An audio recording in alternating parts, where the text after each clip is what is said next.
Happy Solstice! The solstice becomes exact on Tuesday, June 21st at 5:13 a.m. New York time, which is 9:13 Greenwich Mean Time. It is, of course, the summer solstice in the northern hemisphere and the winter solstice in the southern. The solstice represents the zenith of polarity here on this planet, with 24 hours of daylight at the North Pole and 24 hours of darkness at the South Pole. Wherever you are in the northern hemisphere, it's the longest day, and wherever you are in the southern hemisphere, it's the longest night. For the purposes of this podcast, I will focus on what is relevant for those in the northern hemisphere, as that is where I am and most of my audience is. The summer solstice, or Litha in the Wiccan tradition, represents the maximum illumination of the sun or the father aspect. It is a celebration that the Sun King has reached his maximum strength, yet it is also the acknowledgement that he begins to lose his power as we head into winter with every day that comes after the solstice. It's a wonderful time to take stock of all that is good in your life and to practice giving gratitude. Life isn't always easy, and for so many of us light workers, we've had a really difficult ride. Many of us are still navigating a particularly onerous course. But as arduous as things can get, there is always something to be grateful for without exception. Take some time to give thanks for your family, friends, and pets. Take a moment to give thanks for the sun, the moon, and the stars. Express gratitude for the health that you do have, even if it isn't perfect. Show appreciation for the money, shelter, food, water, and resources that you do have, because there are certainly human beings on the planet who don't have anywhere close to what you have. Pay tribute to the beauty and the sanctity of nature. Mother Earth shines her brightest on this day. Everything has bloomed and all the animals are out playing. Many creatures are already teaching their newborns the ways of the world after spring births. Nature is something that most of mankind takes for granted. We keep polluting and toxifying the planet with little concern to the long-term consequences. And when I say we, I mean mainly the large corporations and governments of the world. But as the light workers, starseeds, and pagans of the planet, it's essentially become up to us to do what we can to mitigate the damage that is continuously being precipitated by the powers that be. The simple task of appreciating and immersing our physical vessels in the nature that we do have left on the planet is a wonderful contribution towards this end. We can also practice visualizing the earth detoxifying or using the violet flame or violet light to assist in the Earth's detoxification. I like to especially practice this when I visit any body of water. Honoring yourself. Another great way of honoring and aligning with the summer solstice energies is to honor yourself. Just like the full moon illuminates the shadow within so it can be healed, the summer solstice spotlights the most positive aspects of you. It is a time to acknowledge everything you're doing right, to appreciate yourself for your talents, and to bring out the charismatic side of you. As light workers and empaths, we tend to internalize everything, including other people's garbage. We are the ones that people come to when they need someone to listen to them and to give them genuine feedback. But we also tend to quite easily blame ourselves for things that usually aren't even our fault, while neglecting to give ourselves credit for things or to compliment ourselves. We tend to be our own worst critic. For a light worker and empath, learning to be nice and gentle to oneself is an unavoidable and crucial part of the journey. It may actually feel like one of the most unnatural things possible, though. Helping someone else feels instinctive, but being genuinely nice, soft, and tender with oneself, that can literally be a scary prospect. And this is so important to do during Cancer season, which I'll talk about next. Learning to acknowledge our talents and gifts is a great start. We all have talents and gifts that we are really good at. Many of these knacks we have developed through hardship. The talents and gifts that we have, whether they be something you'd consider to be of a spiritual nature or not, are God-given gifts that we should appreciate. I'm an incredible writer and speaker, an amazingly gifted psychic, a marvelous healer, a creative cook, and a great listener. I'm funny, witty, extremely intelligent, courageous, articulate, romantic, interesting, artistic, caring, gentle, and full of love. I am really, really kind to people, animals, and nature in general. What about you? Say some nice things about yourself right now. Use this solstice to look back upon all you've experienced, and if you can, Give thanks to all you've been through, even if you still don't agree with how the script of your life ended up being written. Of course, on a higher level, the script was masterfully crafted by a higher aspect of you. That aspect of you that can see the big picture knew that this was going to be how things had to go down. You haven't done anything wrong. You are exactly where you need to be. Give thanks to all the experiences you've had, the good, the bad, and the ugly. Acknowledge all the people you've come across, some who have had significant impact on your life and others who have merely been passerbys in your movie. Appreciate all the places you've been and all the experiences you've had. They've all shaped who you are and who you are becoming. No, things haven't been perfect, but maybe in a way they have been perfect.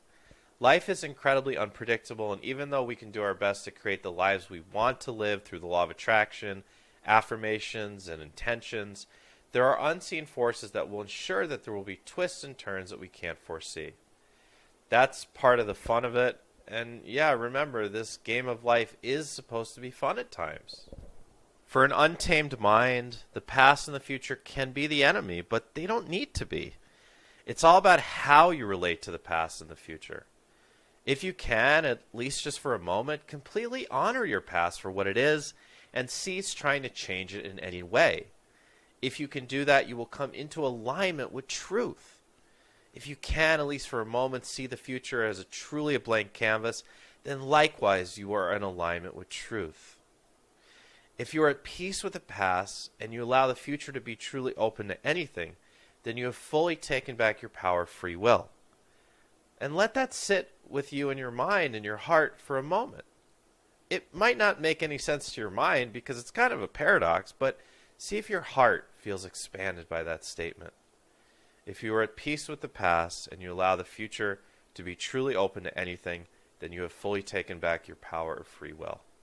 When the past and the future are your friend, you will find it much easier to feel like you're in the present moment and to truly ground into your body. This is much more realistic and practical than trying to stay present all the time, which really isn't sustainable. Trying too hard to do anything tends to push it further away.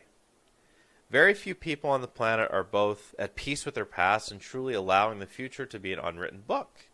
You can tell those rare few people by feeling a sense of presence and levity in their proximity. Sun enters nurturing Homey Cancer. The sun also moves into the sign of Cancer on the solstice. Cancer is the cardinal water sign of the zodiac. It is ruled by the moon, which is the overseer of the emotional body. During Cancer season, we tend to feel very emotional. We can cry at the drop of a hat. Interest grows in the feminine aspects of life. We feel a great call to enjoy the outdoors, to hug, to have time alone, to meditate, and to connect with our family. Cancer is the ruler of the fourth house, the house of home. During Cancer season, we naturally feel inclined to connect with family and to take care of our homes. Cleaning, organizing, and redecorating your home is a good idea during Cancer season. During Cancer season, we connect with the nurturing aspect of self, a capacity that we all carry within. If you have children, focus on becoming the best parent possible. Or whoever you are in a position of taking care of, other family members, pets, plants, etc., be the best, most nurturing parent that you can be. Also, don't forget that another important aspect of expressing that nurturing part of self is nurturing the self. Anything that is promoting of self-care is a great idea during Cancer season, like meditation, exercise, going for a massage, or watching a comfort movie. We may desire more alone time during Cancer season, as the glyph of Cancer is the crab, which often likes to stay in its shell and take refuge from the outside world. Honor that desire when it comes up, and allow yourself to retreat from the world. Swimming in lakes, ponds, rivers, and the ocean is a great idea during Cancer season, as it connects you physically and energetically with the water element. Make sure you're staying extra hydrated too, especially when that inevitable heat wave hits. We are likely to feel more connected with our pets in the animal kingdom during this time. Our pets don't speak English, but they feel our emotions and we can feel theirs. Personally, nothing makes me feel better when I feel emotional, frustrated, sad, or lonely than hugging my dog. Cancer season is also a deeply intuitive time. Your psychic senses will be on point, and there is a sense of a thinning of the veils. Intuitive guidance may come to you naturally even if you feel like you've struggled receiving guidance before. Wishing you love, joy, and celebration on the solstice, Litha, and into Cancer season. With love, this is Matthew John. Thank you so much for listening to this podcast. Please do me a huge favor before you go. Click the like button so YouTube shows us some more people. And please subscribe to my YouTube channel if you are not already subscribed. And please comment below if you enjoyed this transmission or if you just like to say happy solstice or happy Cancer season to our community. If you're not familiar with myself, I am Matthew John. I'm a spiritual teacher, spiritual mentor, intuitive psychic, medium, intuitive astrologer, starseed guide, energy healer, medical intuitive, and life coach. And I'd love for you to check out my website. It's youaredivinehuman.org, all spelled out, youaredivinehuman.org.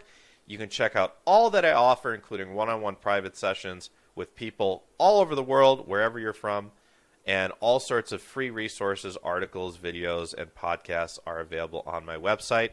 I am still enrolling people for my very popular 2022 Comprehensive Tarot Reading course. We are 5 weeks into the course, but it's not too late to join. You can get caught up on your own time.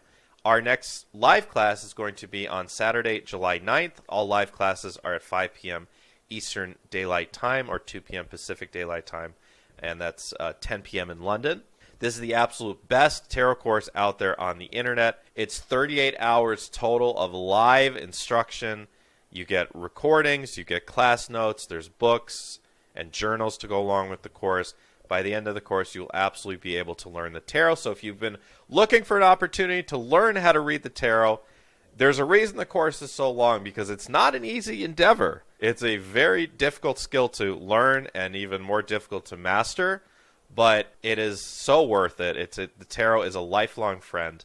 So go to my website, youaredivinehuman.org, youaredivinehuman.org, or you can click the link in the description box below.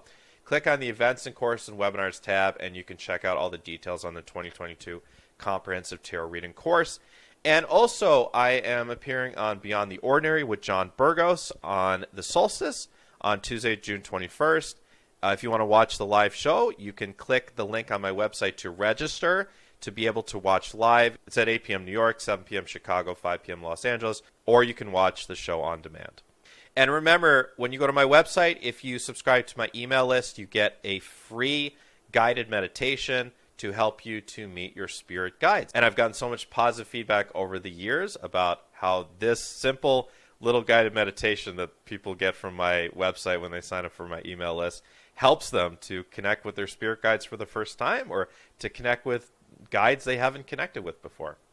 Okay, everyone, so thank you so much for listening to my podcast, and you can look out for the New Moon in Cancer podcast available on the Higher Self channel. Okay, that'll be coming up later this week on the Higher Self channel. Okay, everyone, until next time, please remember to be kind to yourself, to be kind to others, to be kind to animals, and to be kind to the earth. With love, this is Matthew John.